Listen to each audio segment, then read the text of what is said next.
Hi guys! Welcome back to my channel. So today itutour ko kayo sa vicinity ng aking apartment dahil today napakaganda ng weather.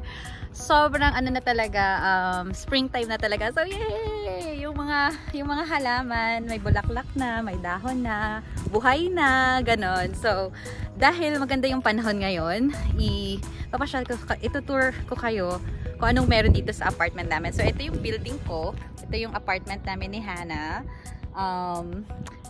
Sa mga paligid na makikita nyo is puro building. Ayan. So medyo medyo malapit kami actually sa entrance ng apartment complex na to. Natutuwa ko talaga sa mga puno. May may bulaklak na. So nakakatuwa. So ngayon ipapasyal ko kayo sa sa common area. Ano tawag dito? Yung playground. Tsaka ituturo ko sa inyo yung office. So ayan, tatawid tayo kabila. Malapit kami sa information center or parang leasing office namin. So ito yon. Napakaliit lang niya, napakasimple lang. Hindi ko alam kung bukas sila, pero ayoko naman pumasok. Dito sa gilid na to is yung namin, mini swimming pool. Mini swimming pool. So magbubukas daw to ng summer. Hindi ko alam kung ano yung nito, kung ilang feet to, pero sana pwede sa akin kasi I'm a small girl lang. So yan. Ganyan lang sa kaliit. Meron kaming sariling bawat tenant binigyan ng susi para sa access nitong swimming pool. And sabi nila we can invite some friends to come over para mag-swimming. So pag nakikita nyo yun sa pinakadulo doon, yun na yung pinaka main road outside. So malapit lang yung aming apartment sa main road. Okay, so ayan. Ngayon naman, so ito yung office, punta naman tayo dun sa playground. So konting konting lakad lang, as in sa likod nitong office na to is yung playground na. Sobrang lawak ng apartment complex na to, guys, kaya nakakatuwa. Sobrang laki ng space for very conducive siya actually para sa mga family with kids kasi malawak talaga, maraming space to to run around, tapos maglaro yung mga bata. So yung mga anak ng mga barkada ko, sila Nikki at sila Weng, usually dito sila laging naglalaro sa playground. So ayan, yan ang mini playground. So kung makikita nyo dito sa side na to, puro apartment pa yan. So yung iba kong mga Filipino friends nandiyan nakatira. Yung kay Nikki doon sa pinakadulo pa. So dito, meron din silang like mini gazebo. And then meron ditong basketball court. So yung ibang sila Carlo at sila Polo, dito sila naglalaro ng basketball. And meron din doon na parang tennis court. Ayan. So, diba? Sobrang lawak niya. So, yan. Puro apartment din. Ito yung likod ng swimming pool. Umikot lang naman tayo eh. Ayan lang yung office. Ayan. So, ayan lang, guys. Yan. Makikita nyo. Napaka dito. Napaka tahimik. So, pupunta ako dito sa gazebo to chat with you. Ayan, so, ayun, dito lang ako muna sa gazebo, pahangin-hangin. Make it, parang gusto kong isulit tong time na to, tong chance na to, na napakasarap na ng weather. Pwede na mag-sleeveless. Kasi talagang nung winter ay talaga nga namang lagi kang magtatago lang sa loob ng bahay. So anyway, ano pa nga ba yung gusto kong sabihin sa apartment namin? So, bukod sa siya, mas affordable siya, sa totoo lang.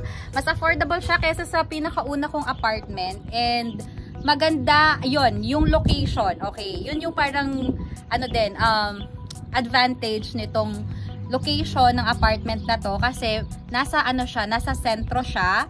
So, yung aming, groceries, yung Costco, Walmart, yung, Sam's Club, malapit na dito. As in like mga 10 minutes lang, mga 8 to 10 minutes lang na drive nandun na. So very accessible sa mga groceries. Although dahil nagpa-part-time ako sa dati kong facility, yun naman yung medyo lumayo na ako ng konti. So, mga 15 to 20 minutes drive away naman ako doon sa dati kong facility. Pero okay lang naman kasi parang once or twice a week lang naman ako nagpa-part-time. So, minsan lang akong mag-drive papunta doon. Ang ano dito is, yun din, yung church ko, kakagaling ko lang sa church kanina, mga ano din, mga about 10 to 15 minute drive din siya. Yeah. So, yun lang siguro yung medyo mas naging malayo, yung workplace ko and yung church. Pero yung like mga daily, mga necessities na mga kailangan, mas malapit dito kasi mas center siya. And yung iba kong mga Filipino nurses na kakilala or mga nakatira dito sila nag-work sa Genesis na hospital, which is very, sobrang accessible dito. Like about 6 to 10 minutes, nandun ka na. As in, sobrang lapit lang niya. And, yun pa, yung jogging area namin, kasi last year, nung mga springtime or mga summer season, nagjo-jog kami with my friends. Sobrang lapit dito nung area na pinagjo-jog namin. So, ano din, pabor din sa amin. So, ayun lang, nakakatuwa. It's really fun, no? Actually, both fun and stressful yung paglilipat ng apartment kasi syempre yung mga gamit, yung maghahakot ka, and then i-fix mo na naman, mag-aayos ka na naman, i-organize mo na naman, and then yung ano nga, yung mga hindi na kailangan, ang dami naming nilet go na kasi syempre mas maliit na yung space namin, so dapat mas ano na kami ngayon, less is more. So yung mga hindi talaga na kailangan, ayun, nag-ano na ako, nag-ano kami ni Hannah, nagtawag dito, nag-let go ng mga things na hindi na kakasya sa apartment. So yun lang. Another siguro disadvantage, hindi naman disadvantage, or siguro yung mamimiss ko lang talaga sa previous ko na ano, yung bahay na ano, na lease namin is, ang tawag dito, yung bahay na dati naming nirerentahan is yung, syempre yung basement at yung garage. So, yun nga, yung garage dito is street parking lang siya, and syempre walang basement. So, kaya yung mga ano namin, yung mga gamit namin is talagang dapat minimalist na lang talaga kami ni Hannah. But other than that, we are good. We are ano na talaga, nakasettle down na kami.